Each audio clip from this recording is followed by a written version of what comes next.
Hello and welcome to this inspirational and motivational moment. It is sponsored by the Celestial Church of Christ, Prince of Peace Parish 3, and we're based at 150 South Kennedy Drive. That's in Carpentersville, Illinois, 60110. We welcome you to come worship with us, to come praise God and fellowship with us, and more importantly, we welcome you, we invite you to bring any challenges you may be facing in life, any problems you may have, things that may be causing you frustration, stress. Just bring them to God and let Him turn them into joy and jubilation in your life. God does have a plan for your life. That's one thing I can tell you right now. And so it doesn't matter what your current faith is, what your beliefs are. Just test our God and see how things will work out for you. So again, we're at 150 South Kennedy Drive in Carpentersville, Illinois, 60110, and we're the Celestial Church of Christ, Prince of Peace Parish number 3. You can also check us online for more resources, tools, and things that will help you. And you can actually submit a prayer request. Just go to our site.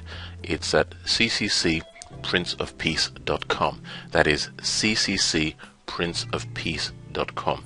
There are more avenues. We're on Facebook, we're on Twitter, and when you get to our website at cccprinceofpeace.com, you'll find how to connect with us and how we can also connect with you so you can get more resources and tools, and your life can be blessed in more ways than you actually even think is possible right now. So what's today's inspirational and motivational moment about? Well, as the current producer and editor and producer of the inspirational and motivational moment of the Celestial Church of Christ, Prince of Peace, number 3 Parish, I want to share something with you that's really personal.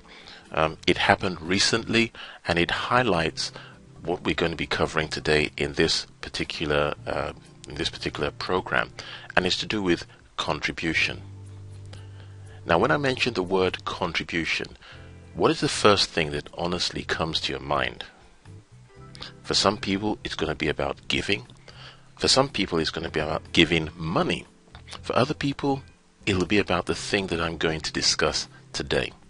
So the topic of today's inspirational and motivational moment is contribution, but not necessarily in the way that comes to mind when you hear that word, contribution.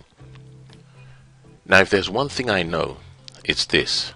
And you can trust me on this one. You do make a difference. It doesn't matter who you are. It doesn't matter how old or young you are. It doesn't matter how much money you may or may not have. It doesn't matter whether you're a student. It doesn't matter whether you own your own business. It doesn't matter whether you're an employee. The fact of the matter is, you do make a difference. And trust me on this one. So what is the story that I'd like to share with you? Well, recently I had to travel. I had to go out of town on business, and by the end of that particular week, there was a journey, a trip that we were planning as a family that we didn't know how it was going to work out, whether we were going to have to ship something ahead and then go and meet it when it's delivered by a company that is involved in shipping, or whether we'd actually have to drive the car ourselves to the destination where we're going to. And now the destination, let me tell you this, it's an 18-hour drive, but we've done it I think 4 times before, and this was going to be the 5th time, so we're fairly used to what it entails. However, that doesn't mean that if we had the opportunity, we wouldn't have preferred to have shipped the car ahead and then flown to Boston and then taken a coach or hired a car and then meet the car at the other end. 18 hours is a long time, even for me that I like driving. So what's this got to do with contribution? Well, because I'd been out the week before, well, during that week leading up to the weekend we're talking about here, I didn't know that I wasn't going to be able to, join my family in Christ in church to be in the service. And so as things happened, it happened on Sunday when the church service was going on. I was somewhere it was 1,003 miles, so I was somewhere along that 1,003-mile journey. We actually left home, the family and I, we left home, packed the car, and we left at about 4 o'clock, yeah, just 3:55 or something, Chicago time, which was obviously 5 o'clock, close to 5 o'clock on the East Coast. And we set out as usual. Everyone took their position in the car, and I took my position as the driver, and we set out. But here's the thing: as we were going along, my mind was in church, wondering what was going on, how things were progressing, because incidentally, the church choir master happened to be away. He'd had a death in the family, and so he had to travel. And so I'd been standing in for him over the last number of weeks. And having to go through that experience made me realize that, I could play the piano, the keyboard, I could play the bass, I could play the guitar, and I could do other things within the church. Many of those skills I'd learned or picked up outside of the church. And when I was picking up those skills, I had no idea that at some point in the future they'd be key to helping a community of like-minded, spiritually minded individuals. And so that week I wasn't able to be there, and my mind was with the church. And by the end of that Sunday, I realized I'd missed the church a lot. I was delayed. I couldn't get back to town as soon as I wanted to. And then when I finally got to talk to my family in Christ, and these are the people within the church: the shepherd, his wonderful wife, the beautiful people that help in maintaining the church and administering different aspects of the church, both in terms of leadership of the church and both in terms of the actual choir. By the time I got to actually communicate, to connect back with these people, it felt to me as if to say I'd come across long lost relatives. That's huge for me, because for lots of people, and you may be fully aware of this, your relatives, they're the last people some people want to be in contact with. But that's another topic for a different inspirational and motivational moment. But the thing I want to point out to you is this: what I do in church isn't anything that's earth-shattering. I play my role as having some sort of leading role within the areas that I'm involved in. Whatever I do, I treat it as I treat my business, which is a discussion I've had with the shepherd in charge of the church. I say that if there's one thing you can trust me for, it's that I'm going to treat whatever I do in the service of God as if to say I'm running my business. Okay? And that I thank God I've been able to maintain. But here's the interesting thing: I felt my absence probably more than the people who were there. And I do know that when we started to talk, when we connected, we texted, we called each other, they expressed how much people had missed us as a family. But I believe, and I can only talk from my angle, that I missed the church more than anything. And I missed not being able to do the things that I'd been committed, not was interested in doing, but that I was committed to doing. So I missed, in other words, making the usual contribution that I make to the church and to the service of God. Now, I don't know about you. You may have if you're not a member of the Celestial Church of Christ of any particular parish, you may be of a different faith. It doesn't matter. This is not about faith. This is about you as an individual and what you should be doing or could be doing in order to make a difference in your life and in the lives of multiple others that you'll come across in your day-to-day activities. If it was about money, well, if I wasn't there, the money that I was going to give, of course, would have made a difference. It would have been paid. But that's not what it's about. And particularly for the Celestial Church of Christ, Prince of Peace Parish number 3, contribution is not necessarily about money.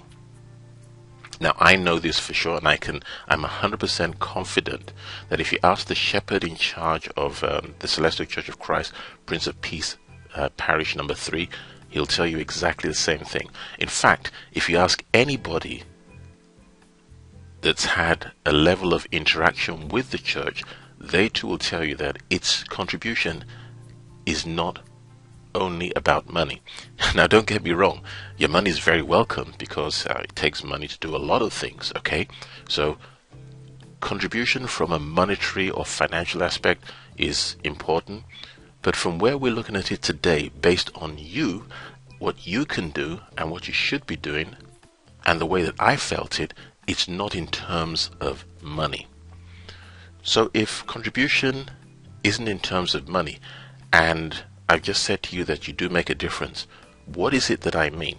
Well, that's why I said you should trust me. And let's go into that now and actually cover what it is, or should I say uncover what it is that I mean by you do make a difference. And we're not necessarily talking about how much money you give, how much money you make, how much money you don't have that you'd like to give, or any of that. So follow me into the next section of this program.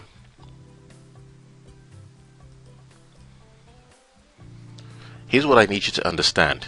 In order for you to be happy, regardless of the amount of money that you possess, you must feel that you're contributing constructively in some manner. Let me just repeat that. In order for you to be happy, and I mean happy from the bottom of your heart, from your soul, there are different kinds of happiness, but the one I'm talking about here is the one that really is going to make a difference and be significant to you as an individual. Forget about other people for now. For you to be happy, okay, regardless of the amount of money that you have right now, and happiness isn't about money. Sure, it helps. And it can make you happy if you do have money, but happiness in of itself is not about how much money you possess. Okay? You might have heard that money is the root of all evil. Well, no, it's the love of money that's the root of all evil. Because think of all the good things that you can do if you do have money. You can give to your cause or to your church. You can use it to bless multiple others. You can achieve the dreams and desires that you have, that you'd like to achieve if you didn't have to worry about money. There are just so many things. And I remember when I had a discussion with someone that I know a while back, and after arguing backwards and forwards about this topic of money, I said to him, look, if the worst comes to the worst, you make the money, you give everything away. How about that? And he just laughed. So, in order for you to be happy, regardless of the amount of money you possess, you must feel that you're contributing constructively in some manner. It's just a rule. If you're not contributing constructively in some manner, I put it to you that no matter how much money you have, you won't be happy at your core. Now, you might say to me, well, let me just try it at least and find out. But there are certain rules, certain laws. Money has a lot of energy around it, and it really goes to those who are going to treat it well. Why is it that you've got to contribute constructively in order for you to be happy, truly happy? Well, I'm going to tell you why. I'll reveal why now. It's because contribution gives your life meaning, and we all want meaning in our life. Okay, contribution gives your life meaning, and everybody wants meaning in their life, and I believe that includes you as well. Now, we seek meaning, whether it's to your friends, it gives meaning to your family, it could be to your church or other place of worship, it could be your community, it could be that it gives meaning to your country or to the world. Now, I don't know who you are, I don't know where you're from, I don't know anything about you, but what I do know about you is that contribution gives your life meaning. You may not have thought about it this way, but it does.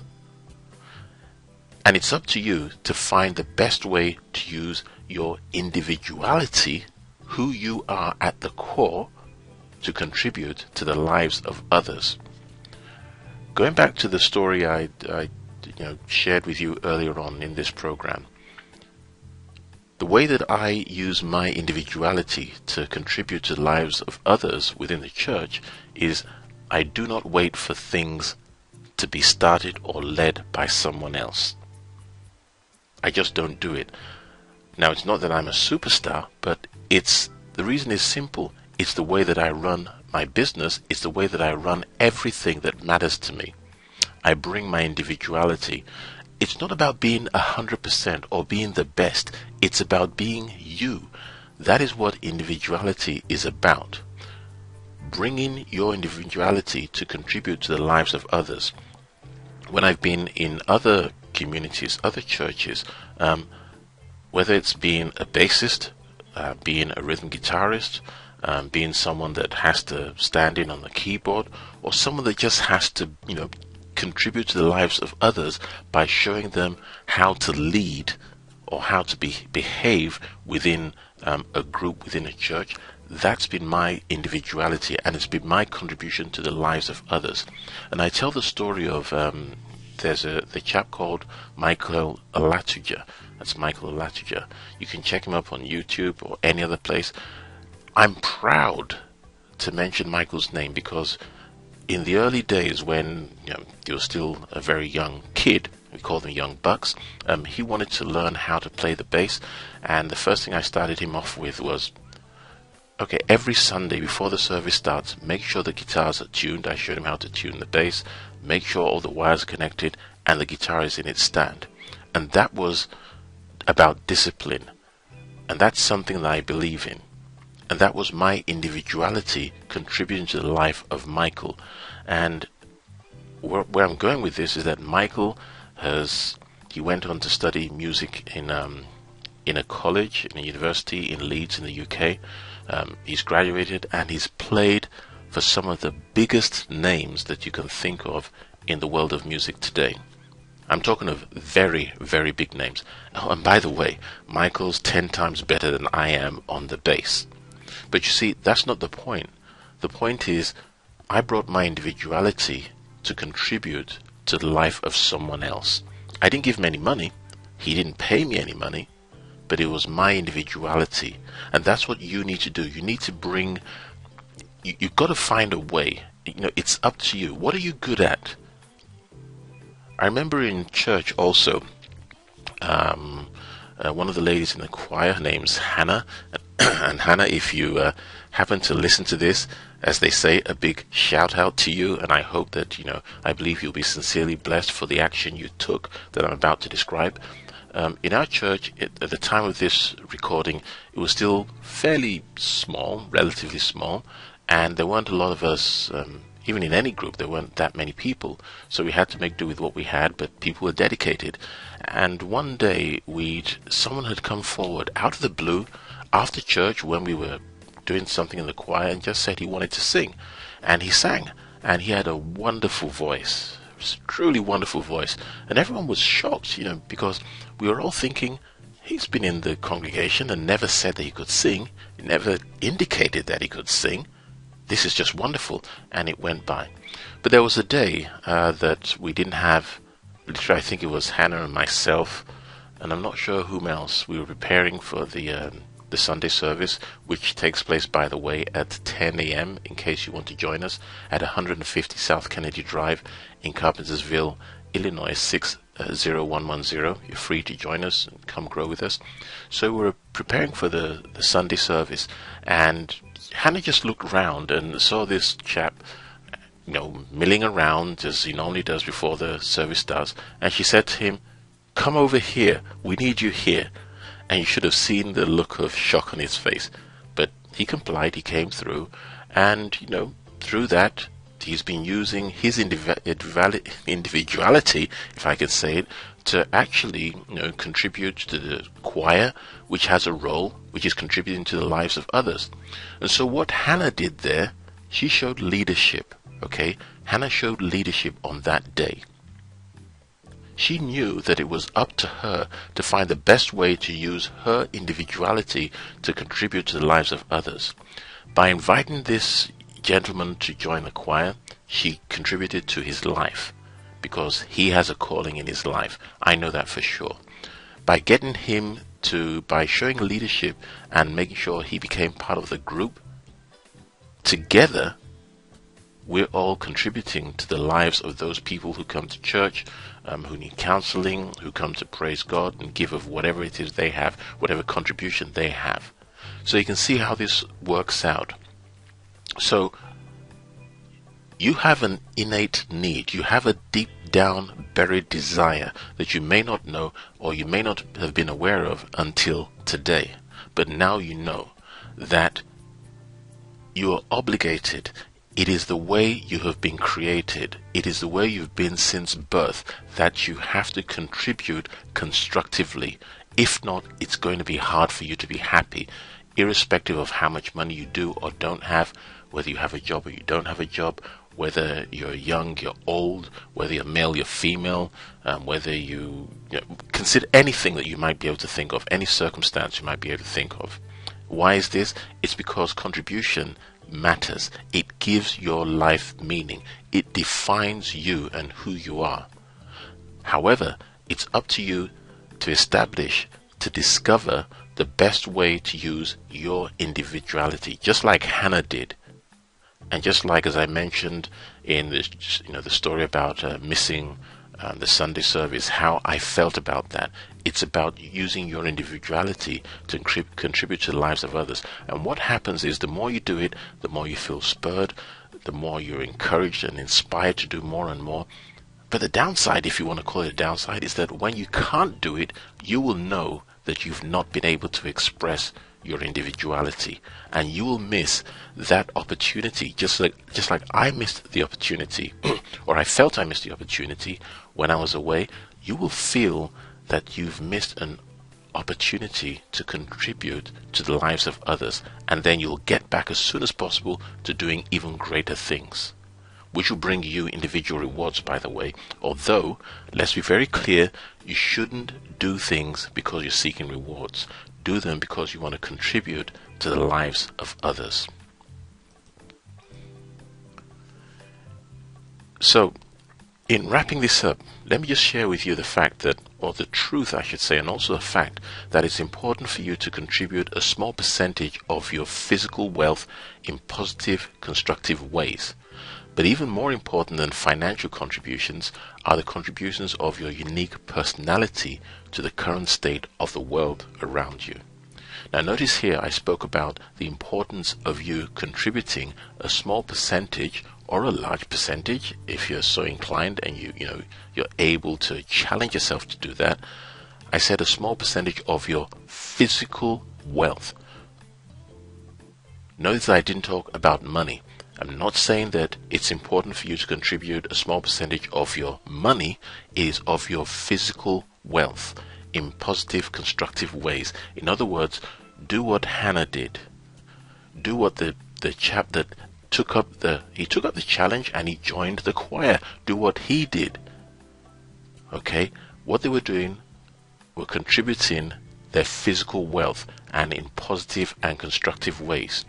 However, I also mentioned to you that even more important than any money, any amount of money. Now, I could have not been in church for 5, 6, 8 weeks. And I could have been donating, making contributions, doing anything that I'm obligated to do and that I feel to do in terms of finances. But even more important than financial contributions are the contributions of your unique personality, of who you are. You need to be like that gentleman who joined the choir. You need to be like a Hannah in your environments. And this isn't just in church or your place of worship. This is in your daily life. Because when you do this, you're making contributions of your unique personality to the current state of the world around you. And your world around you is anyone who you can reach out and touch physically, the people that you can think of, which includes people at work, at your school, your college, people in your place of worship, people that you know about, that you may not physically be able to see them. That is your world around you. But if you really want to make a difference, start local. Start with where you are and the people around you. These could be your family, could be your friends, could be your relatives, could be your family in the place of worship that you go to regularly. And it grows and grows and grows. That is the world around you. So in closing, remember that it's important for you to make a small, or as much as you want, percentage of your physical wealth by being who you are. You know who you are deep down. And so that brings us to the end of this inspirational and motivational moment. I really hope that it sinks in, and the message that I'm trying to put across to you, that is clear and that you get it. If you don't get it the first time around, well, just come back and watch the presentation again or listen to the audio. But it's all about contribution. That's what it's about at the end of the day. And I want to encourage you to make a difference today. Start with where you are, with what you have. You can make a difference. But why should you make a difference? Well, for the simple fact, because you can. And this has been an inspirational moment from the Celestial Church of Christ, Prince of Peace Parish 3, 150 South Kennedy Drive, Carpentersville, Illinois 60110, and we invite you to come grow with us.